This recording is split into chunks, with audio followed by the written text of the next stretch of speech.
It has probably been a minute since you've seen this truck on the channel.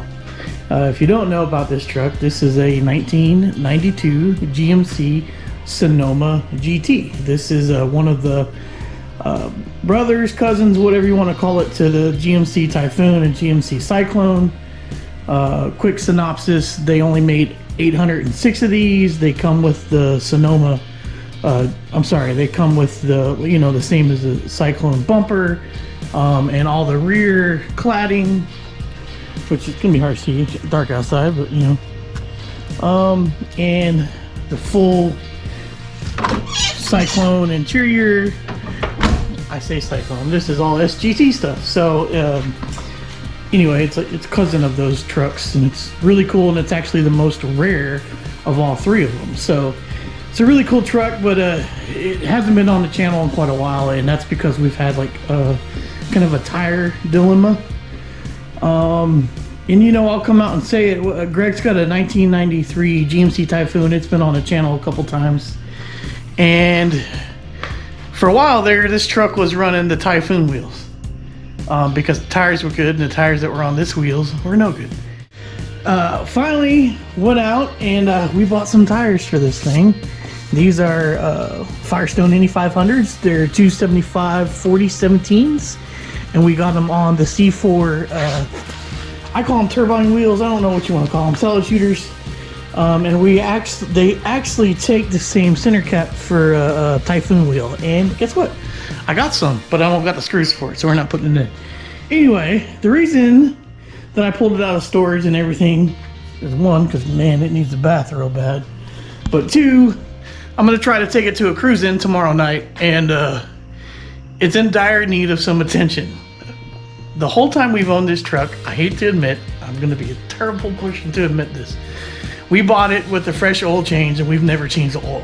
And we've probably had this truck for 2.5 years. So, phooey on us. I'm going to take care of that and change the oil, and I'm actually going to do a basic tune-up as well tonight. So I was debating if I should film it all. I'm not going to get too in-depth with this. It's a pretty simple basic tune-up and oil change, and then we'll go to the cruising tomorrow night with it, and you know, have a good time, see some friends, and we'll show you that. Anyway, let's get to it. I'm going to get the truck in the air and drain the oil out of this thing.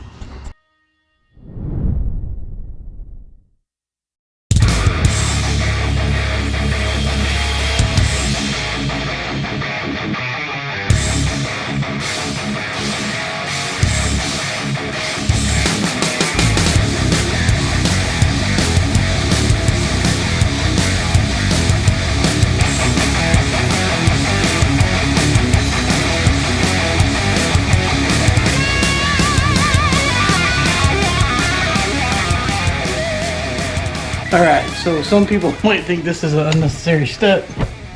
This is what I do. I pre-fill these oil filters. Not everybody does it. Obviously, it's kind of a self-explanatory thing, but I like to make sure when the truck starts, it doesn't start dry. Most everybody knows how to change oil. This is just like, you know, showing you some of my preferences when I change oil. This filter ain't gonna take a full quart, I can tell you that. Good K&N filter, and then take some of that oil that I made a mess with, and move that over.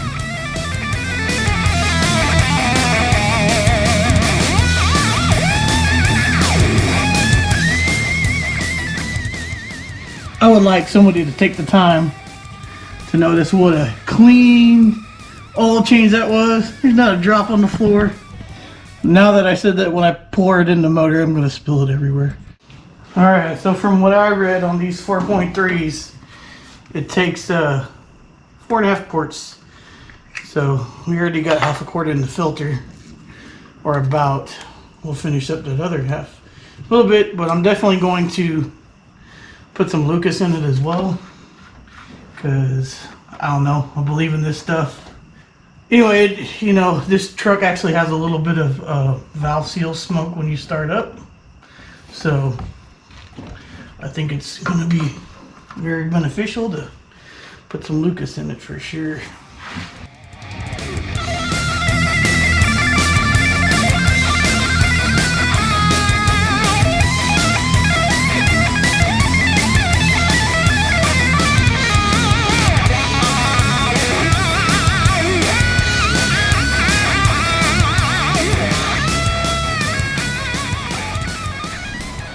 Okay, well now I'm gonna change the plugs and wires on this guy. And what I'm gonna do is I'm just gonna do it the safe way. I already pulled this plug wire off, and this is on the driver's side, of course. Man, where? Oh, that's the other plug wire. Oh, anyway, I'm getting confused. Oh, here it is. So pulled that plug wire off. I do have new plug wires, and I'm just gonna do one at a time. But what I did want to show you guys is this thing right here. If you can see it, I hope you can see it. Maybe not. This thing right here is a knock sensor, and it has a connector on it. And I pulled that thing off to get it out of my way. So this is the connector. I want to make sure to put it back on. And to pull this off, you just squeeze the ends and pull back. Seems like it's probably a good idea to move that out of the way so you don't break it while you're trying to get the plug out. And other than that, I'm just going to pull one plug wire off at a time, change that plug, and put that plug wire back on. That way you don't lose your firing order.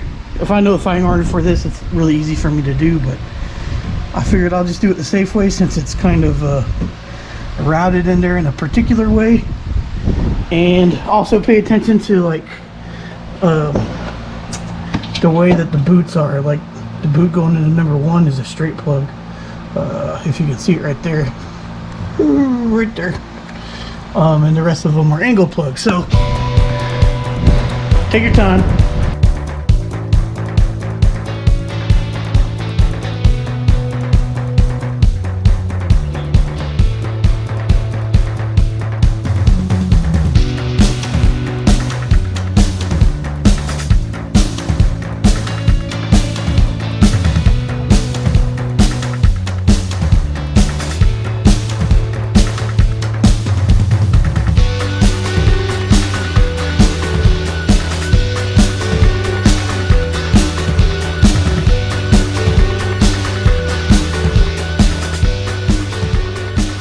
Let me review with you how much fun it was to do this cap and rotor.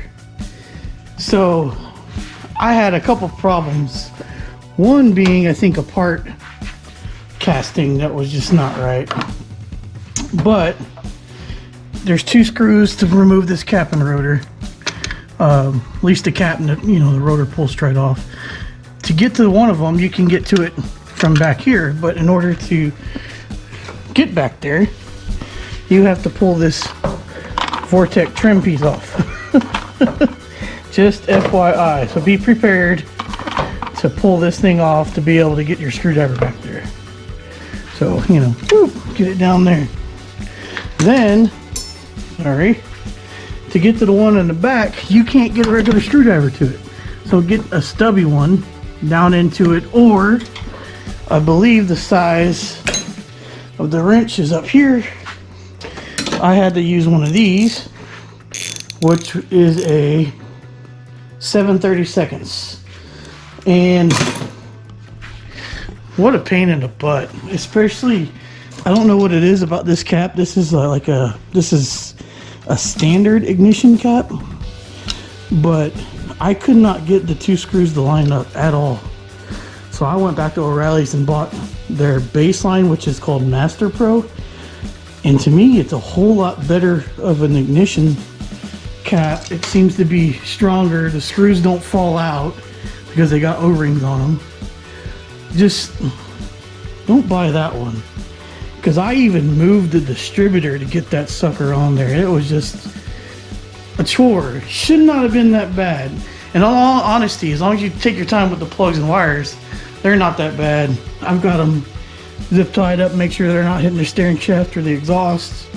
But I haven't never done a tune-up on one of these S10s or Sonomas or whatever you want to call it, and there's not a whole lot of room. I kind of felt like I was working on an LT1 again, but I got it done. Let me zip it back up, fire it back up, and hope that I got the ignition wires in the right locations, and then I'll go for a little test drive.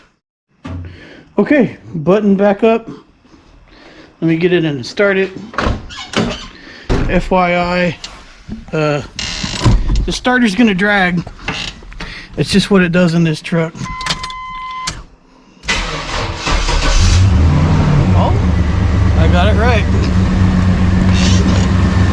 See, we got some oil pressure. Yeah, good oil pressure.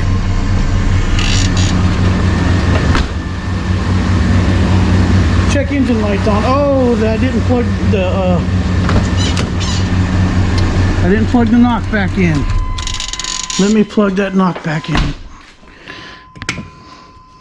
There you go. Got the knock plugged back in. All right, everything else is plugged back in. Let's try this again.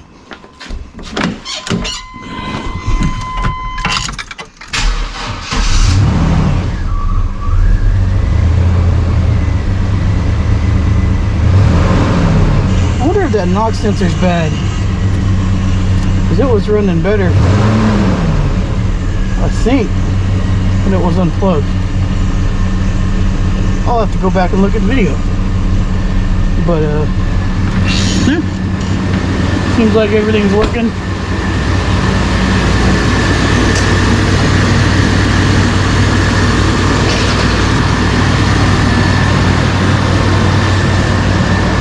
So I'm gonna go take a test drive around the block and give it a bath tomorrow, and we'll see you at the car show.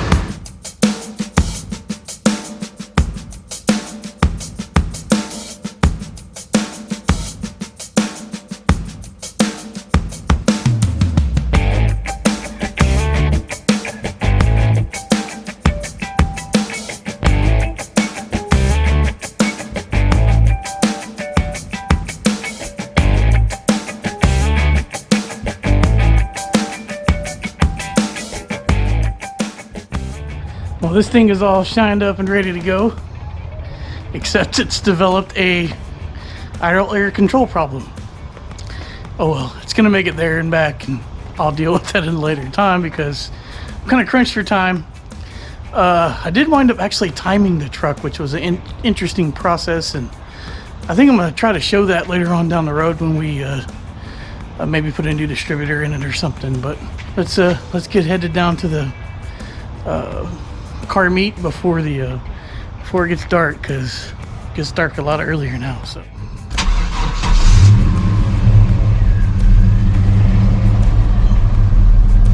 it's got an idle surge problem now, but everything else looks good, so I'm not gonna let that bother me too much. We're gonna get on the road and go check out those awesome cars. Well, the idle thing is not fun when you're in traffic, but now that I'm cruising, it's not a problem. Like we're doing great. It's just very annoying. I may try to see if I can stop by a parts store before I get there, but maybe not as well if everything goes, you know, really well. Sorry for the light. I don't have a good light in here right now, but anyway, I'm gonna keep rolling, and I think we'll be just fine.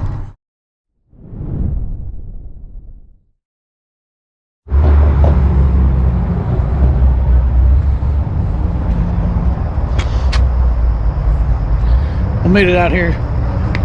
It worked okay. The idle's jacked up, and I'm gonna have to fix that.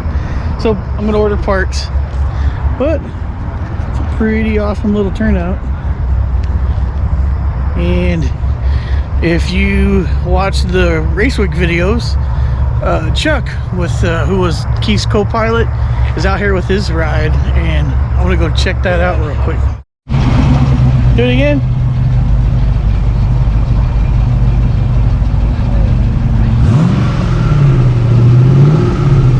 Never know that this was a twin turbo 5.3. What year is this? 87? 86 LTD, and hopefully we see it on Sick Week. Dude, that's awesome. I just put 2 or 3 in there. They don't know how far we're going. I know it's gonna split. Ryan had his Dakota. He did Rocky Mountain with us last in September. Yep. And oh,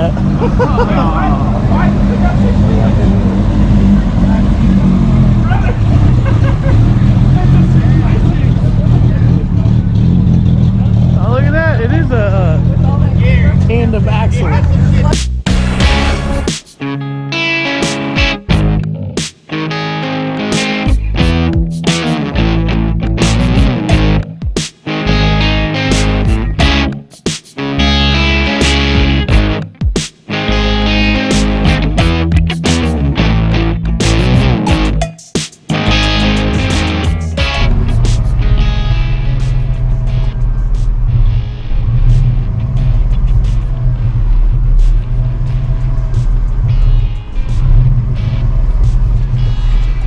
very annoying.